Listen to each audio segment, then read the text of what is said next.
This is the final word, India-England Daily, day 3 of the second test from Visakhapatnam. Geoff Lemon and Cameron Ponsonby bringing you the show today with a chorus of horns in the background. Cam, the show's brought to you by Westfield, London, Westfield, Stratford City, more extra, less ordinary. You are going to tell us all about today's play in the space of 30 seconds. The point is that it makes people believe. Despite a Shubman Gill century, despite a lead of 399, a record chase required in India ever in history, people are leaving the ground today going, can England do it? Answer, no. But as Daniel Norcross put on Twitter, and I'm going to use it straight away, because I thought that's a really good point, the thing that's testament to what this England team have done over the last 2 years is that people are wondering, is it possible? The answer is no, it's not going to happen. But we've had a hell of a lot of fun getting here. We've had a hell of a lot of amazing cricket from India to get here. And tomorrow we'll have a lot of fun as well. And we'll probably see India win by about 170 runs. Very, very Zach Crawley areas from you at the end. Although, Absolutely. you know, he's still out there. He's still out there. There are a couple of things that get interesting about this contest. And I'm with you. It's about belief. It's about the illusion of belief, perhaps. But I'm sure people have said this many times today. We've seen a lot more big scores being run down in Test cricket in recent times. We haven't seen that happen in India, but maybe we'll come to that later. So the match poised with England needing another 330-ish runs to try to win it with 9 wickets in hand. Maybe let's start at the start of the day, though, and we'll come to the prospects of possibility later. You have to start with James Anderson again. You've got India resuming about 150 ahead in the third innings, with both the openers there, Rohit Sharma and Jaiswal, both doing their thing. And it's Anderson with, and I mean, we've done all the Anderson stuff. We've done all the, you know, he's got teammates debuting who were born after he started his Test career and all. Like, we know that he's older than most Test cricketers end up being, but the fact that he's still so bloody good, the fact that, you know, there's no sentiment in this pick. This is a pick on merit because this is a guy who can turn on an opening spell like the one he turned on today. The ball to Rohit Sharma that swings in, seams away, kisses the outside of the off stump, and then the one moving away from Jaiswal, who was so impressive with that double 100 in the first innings, to nick him off into the slips cheaply. And for a minute, it was like, well, maybe England won't be chasing that many because maybe Anderson's going to rip through 5 or 6 here. Yeah, I think the biggest compliment you can pay, or one of many compliments you can pay to Anderson and Bumrah, is it's got everyone going, oh, maybe they should have played a second seamer. England should have played a second seamer. India had the selection right. It's like, no, actually, you didn't need another seamer. You just needed another James Anderson. You just needed another Jasprit Bumrah. They are a level above kind of everyone else, potentially in the world, at their skill set. And you're right in that it turned the match on its head a little bit. That double strike from Anderson, he was very coy after play. He was like, oh, yeah, I liked it. And something that I find very interesting about the wobble seamers that Anderson's getting is Stuart Broad started talking last year about inputting a bit of skill into it as opposed to the luck element. The idea is that you wobble it down the other end and it might nip away or it might nip in, and that's the kind of point that if the bowler doesn't know, the batter doesn't know. That's kind of changing. Bowlers are starting to talk about it as in you can actually control it so it predominantly nips one way or the other, and that's where the kind of the level that Anderson's operating on at the moment, where he hasn't spoken about it too much, but more Broad has, the idea that these magic balls, these miracle balls, actually have a level of thought and skill behind them. It's not just relentless accuracy and the assistance from the pitch. And then, in terms of this game being turned and England not being chasing too many, pivotal part of the day, Shubman Gill gets trapped dead in front by Tom Hartley. He was on 4 at the time. It would have made it 30 for 3 with all the momentum and all the intangibles flying in England's direction. Shubman Gill reviews at the last second, having been convinced by Shreyas Iyer to review, and he went, mate, that's straight, and he was correct. It was the straightest thing I've ever seen in my life. But then as the replay came along, I realised that sounded a bit different than I intended it to. That he had the tiniest nick on the ball, and he was reprieved, he survived. The following over, wraps on the front pad again. That's straight, Shubman. You're out. Those are the laws of the game. No, umpire's call, clipping the top of the bails. Then he nicks one past Joe Slip at first root, Joe Root at first slip. It was a really shoddy, a really tough start to his innings. But, as it happens, he appears at least to have taken the game away from England as he waltzed his way to a century. I think he waltzed from about 40 he crawled to 40 and waltzed from 40. Yep. Yeah, he started pumping Rayan Ahmed when he was in the 40s and going past 50 and playing some shots there. But there was that key period, and I really enjoyed the fact that it was Gill and Shreyas Iyer batting together, because in terms of, say, the message board chat, the comments on YouTube, the social media stuff, those guys must be the most hated pair around Indian cricket at the moment. There are usually a couple of players in the Indian team who it seems like most of the fans despise and want to get rid of them one way or another. And I've seen a lot of like, why is Shubman Gill still in the team? Hasn't made a run for a year. Why is Shreyas Iyer there? And they put on a partnership of 81 when they survive those close calls and they're able to dig in. And it's interesting in cricket when the people who look at the scorecard versus the people who actually watch the game. And so if you're scorecard spectating, you look at 29 from Shreyas Iyer and you go, well, that's not a very big score, therefore he's not very good.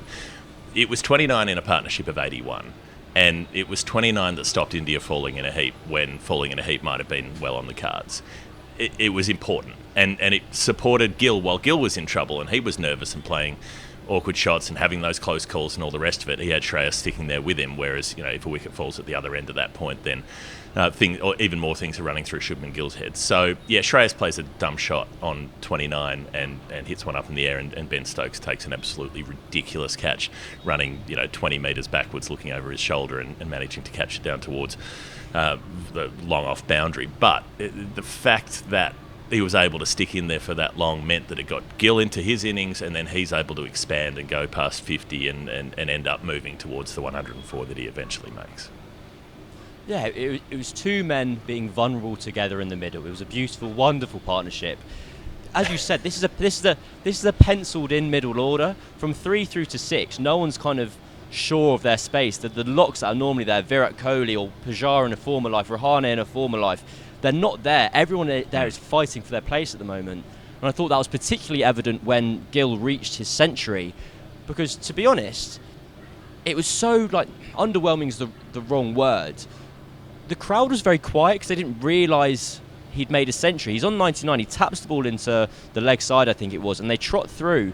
But Gill doesn't celebrate until he kind of turns around at the other end, having jogged through another 10 yards. Just in relief. Normally you're used to the decibels rising, and with Jaiswal's massive celebration, the crowd giving it back to him, loving it. Whereas actually Axar was celebrating for Gill before Gill. And me and Al Mutu were talking about this comparison before. Kind of Shubman Gill feels like India's Zach Crawley at the moment, where they decided he has this player of kind of incredible talent who is yet to deliver on it. And when you're in that position to make that century, you're not only kind of relieved for your own behalf, you're then paying back people who've invested so much in you. And as you said as well, it kind of quietens down the outside noise, which I'm sure you can pretend to never hear it, but I'd be shocked if you have thousands of people saying, this lad's shit, online. One or two of them might sneak through. So on a personal level, I was very pleased with Shubman Gill. On another personal level, I was very pleased with Shubman Gill. I was very pleased with myself because I like watching him bat. Because pretty 20s are absolutely fine by me, whoever's scoring them, because they're pretty and they're exciting because they get out quickly. So and but his exit, his dismissal, then kind of brought back one of the kind of ghosts of this series for India, is that when they've had a chance to put England firmly to bed, they're letting them back in, and we got a bit of third innings weirdness. India lost 4 for 18. Then Ashwin and Bumrah batted together for about 12 overs for 25 runs, and 10 of those came in 2 deliveries when Ashwin was now I'm gonna score some runs. And I assume it was a case of India stopped dealing in the currency of runs and started dealing in the currency of time. And they went, right, we just want to put more time into this wicket, make these runs that we already have more difficult for England to score. But as it happened, we then were left with 14 overs for England to bat at the end. And, well, Ben Duckett and Zach Crawley got off to a flyer. 50 without loss, Ben Duckett went close to the close. We're in a match. We have a match? Do we have a match, Geoff? I'm not sure. Maybe. I think we have a match. We would have had more of a match if it had been none down at the close. But there's something about the Crawley-Duckett partnership that puts pressure on opposition teams, and they didn't come out. They weren't all guns blazing, or Crawley wasn't anyway. He was more sedate than he usually is. But Duckett came out and whacked 3 boundaries in the first 3 or 4 scoring shots that he played. Were all carved through the covers for 4, and he was going after the spinners and so on, and then he props forward and pops up a catch, basically to short leg, but it's the keeper who runs around to catch it, KS Bharat, who needs to keep well because he can't score a run at the moment. The fact that Duckett's gone means that, I don't know, there's something more difficult in the task tomorrow. But they knocked off the first 50, so they end up needing India set 399 to win. They've knocked off the first 50 of them. That's an eighth of it gone. You just, and the pitch is holding together pretty nicely, really, so far. There have been a couple keep low, and a couple have turned relatively big, but for the most part it's looked fairly comfortable batting out there. So it'll be a day 4 wicket rather than a day 5 wicket. I think the game will be over tomorrow one way or the other, but England aren't out of it. And although it's the chasing in India thing that's the other component of this, because I was looking at this earlier. The biggest run chase ever in India by a visiting side is 276 by the 1987 West Indies when Viv Richards made a ton. Not a bad side. The next biggest run chase, Cameron, in India by a visiting team was England in 1972 making 208 when Tony Lewis was the captain on debut. So 208's the second biggest run chase ever by the visitors. And the one after that was 195, which Australia chased. So the third biggest run chase is under 200 ever by a visiting team. Chasing 400 is a different kettle of fish to that. But I don't know, there's like you say, there's something about this England side at the moment that makes you believe that it might be possible. Yesterday, Adam was on fire with his statistics. Today, it's you. I've loved that. Only 2 chases above 200 in the history of Test cricket in India is absurd. But to talk about pitches, this pitch has really played into my pitch confirmation bias theory that no one knows what they're fucking talking about. Mm-hmm. Everyone said it was going to spin and going to rag the whole time. Yeah. It was like, it might be a bit flat for a day or two. They're still going. Everything's fine. Everyone's okay. No one knows anything about the world. The pitch was unveiled at 10 a.m. on the first day, and they went, "Oh, that's flat." We said it was going to be a ranked turner 24 hours ago. That's made me happy about myself. Mm-hmm. Ben Duckett, weirdly, I think Ben Duckett is actually playing the role England wanted Zach Crawley to play, like a couple of years ago. I think it's something like his last 6 or 7 innings are between 20 and 45, and they're always at a strike rate of give or take 100. Zach Crawley's also got a kind of a ridiculous stat at the moment. I think his last 9 innings, he's reached double figures, which for openers just is uncommon. And it's just this idea of England.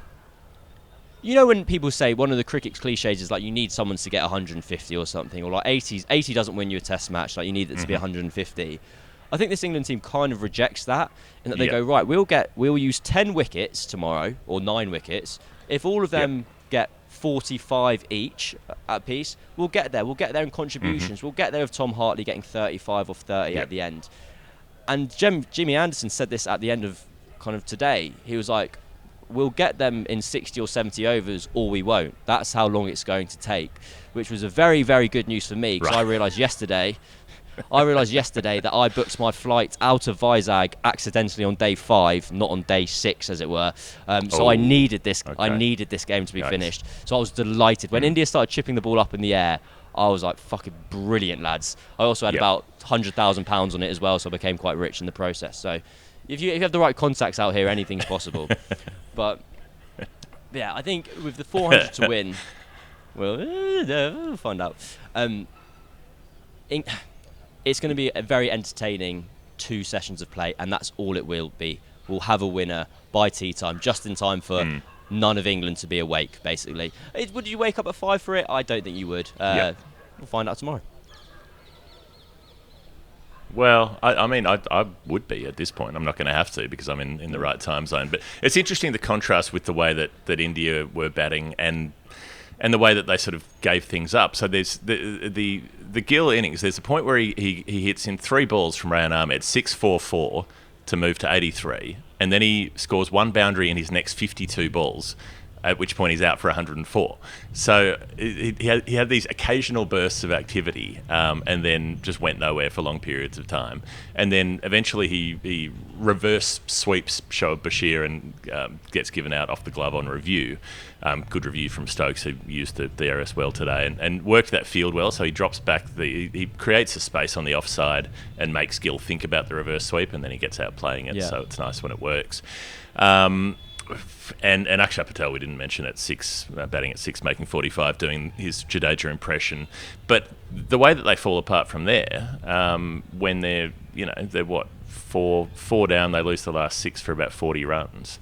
And they take a really long time to do it as well. Maybe they just wanted to keep England in the field for longer. That's the other component of the fast scoring thing, is that England bowled, 100 plus overs, then batted 50.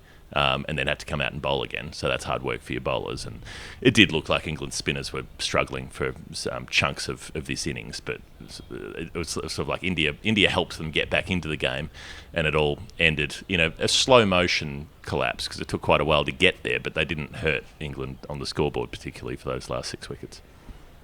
Yeah, I think India have been really strange this series. Now for 4 innings, in that I just think they have to be fine to win. I don't think England have played particularly poorly this Test match, and I don't think India have played that much better than them, but there's a chance India win by 150 runs. And the reason I say that is there's been so many instances across the 40 wickets where India just kind of give it away, and it's happened twice this Test match. The ones I'm thinking about are Jaiswal in the first innings. Yes, of course he's got 200. Of course he has. But he's batting with the tail, and it's the 5th ball of the over, and all 9 fielders are out on the fence, and he tries to hit it over them rather than taking one and having another 6 the following over. Today, Shubman Gill, the reverse sweep's been such a hot topic after Ollie Pope played it 7,000 times in Hyderabad. I can't really remember him attempting it, aside from the time he did and got out. You've got Shreyas Iyer, who's now batted... got out twice attacking, once in Hyderabad, caught on the fence, same again trying to go over mid-off. Then he kind of prodded at one in the second innings in Hyderabad. Basically, England aren't beating India. India are getting themselves out, and yet they've consistently found themselves in positions that would traditionally win you cricket matches. And as a result, it's kind of made me go, yes, we may have a very close contest tomorrow, and even if we do, even if England get close, that's amazing from them. But it has to come down to a little bit from India failing to turn the kind of 7 out of 10 performances into 8 out of 10. And with this England miracle workers situation thing they've got going on, you can't have that third innings cruise along where you go, it'll be fine, don't worry about it, because there's some fucking freaks in the other team who might score 180 off 150 and make you look silly. Mm-hmm. Yeah, he might just get hungry enough to pull it off, whereas if you're setting them 460 or 470, then that's a different proposition. All right, let us go to the Final Word Hall of Fame. The Hall of Fame, where we choose our most final word moments of the day, is brought to you by Westfield London, Westfield Stratford City. The message from them on this particular episode is this, Cameron. In 1950, the West Indies came to England to beat them on their own patch for the first time, thanks to those little pals of mine, Sonny Ramadine and Alf Valentine. And now, every February 14th, we celebrate that historic series win by giving flowers and chocolates to loved ones on Alf Valentine's Day. If you're romantically inclined, get yourself to Westfield London or Westfield Stratford City, where you can express your love in material terms, which was the style at the time. Flowers, chocolates, cards, jewellery, perfume, or after-hours accessories that may be things that belong between the two of you. You can find something for that special person in your life. So you can hot-foot it straight down there in the next 10 days or so, if that's the kind of thing you're into. Now, what do you think? Hall of Fame, what you were keeping your eyes peeled at the ground today. What jumped out at you? I think the obvious one is obviously Rayan Ahmed at 3 for England, the old Nighthawk phenomenon. It was the thing he did, which made me laugh because I also just thought it was a bit dumb. Is the last over of the day, he's on strike, and I know you're night hawking, but he took a single off the first ball to immediately put the set batter in Zach Crawley at risk for the remaining 5 balls. Yes. And I was like, I'm sure this isn't the idea of it. I'm sure you're not meant to do that. I enjoyed that greatly, and it sounds like it was Rayan Ahmed's idea as well. He came off and he was like, lads, I will have a hit. So as soon as it was about 6 overs left in the day, he got bumped up to the top of the order. My other one that I really enjoyed was Jasprit Bumrah. Gets so much movement with the ball, even past the batter's outside edge, is that when he beat Crawley today by about an inch or two, it swung so viciously, it looked as if it had taken the edge. Rohit Sharma was convinced. Jasprit Bumrah was convinced. And they had this big chat, a big lecture, and Kuldeep Yadav has had to tell Rohit, his captain, Kuldeep Yadav, who's playing his first test match in about 7,000 years, to calm it, mate. He didn't hit it, I promise you. Yeah. And Rohit was fuming, but he basically got outvoted by his troops. They then showed the replay on the big screen, and Rohit Sharma at mid-off just started laughing and like held his hands up and apologised to all his teammates. Like, guys, I'm really sorry, I got that one wrong. And Kuldeep Yadav was to his left at cover. Like, I told you, that's what I was saying. Listen to us. So I enjoyed that greatly as well. Mm-hmm. Yeah, and while you're at it, while you're listening to me, give me a bloody test match every now and then, rather than once every 5 years, at which point I inevitably take 5 wickets and win you a game. But Hall of Fame's Rayan Ahmed heavy for me as well. I mean, the non-night watchman bit, the taking the single bit was hilarious. I mean, he then pumps a couple of boundaries late because Crawley gets a single from the next ball. But he's already been out there for several overs and he's just been nudging the ball around. So he's not night hawking. Yeah. He hasn't come out to smash runs. He's come out and played defensively for several overs. That's not a night hawk, Rayan. That's a promotion to number 3. That's just you becoming first drop. Like, that's... What was the aim? What was the plan? Why couldn't Ollie Pope come and face those overs? Joe Root's damaged his finger. We neglected to mention that too in trying to stop a ball on the bounce at slip and didn't bowl today and spent the whole day off the field. And so you could understand if they were protecting him. But he bats at 4, not at 3. So I'm not sure what the plan was. They've just got a new number 3 now and Joe Root's batting 5 because Rayan wanted to have a hit. So I suppose good on him for that. Yeah, I think that's genius from Rayan Ahmed. I'd like the idea of him chuckling like idiots. Like I've basically gone like, oh yeah, I'll have a go up top, and he's just rewarded himself with batting 3, blocking it, leaving it, getting himself in. I'd love it if tomorrow he's on like 30 off 140, just chewing balls all the time. He's like, you morons, never let me do this again. I just wanted to hit. Another quick one I've got. Was for the Shubman Gill's dismissal off the glove up in the air. They're appealing for LBW, and Shoaib Bashir has to tell Ben Folkes to catch it. He goes like, no, and he points and he yells at Ben. He goes like, catch the ball, and Ben's like, oh, okay, sweet, and then he catches it. Have another celebration, have another appeal, because it would have looked remarkably stupid had the ball just gently kind of plopped to the floor. And imagine if Shoaib Bashir just hadn't said anything. And Ben Folkes been like, oh, I'm really sorry, lads. Really sorry about that. I neglected to do literally the main job of my life. And he's very good at it. Took some incredible catches this test match again. Yeah, he was very good. And I mean, sharp, alert, the one that he hung on to.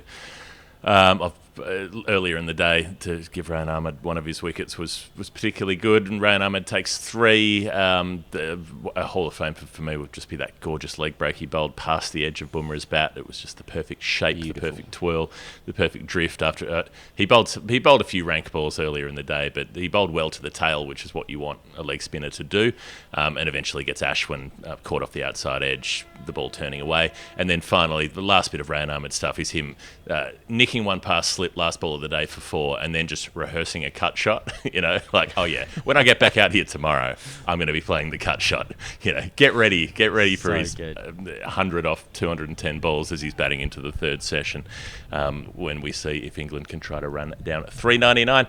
Okay, I think that's enough from us. The final word: India, England, daily, day 3, Visakhapatnam, Geoff Lemon, Cameron Ponsonby. And thanks to Westfield, London, Westfield, Stratford City for bringing us the show, bringing you the show, bringing you to us, bringing us together. It's a meeting place. And if you want to help out with what we're doing, patreon.com/thefinalword. You're back with Adam tomorrow. Cam. So Absolutely. we'll see you from day 4. See ya.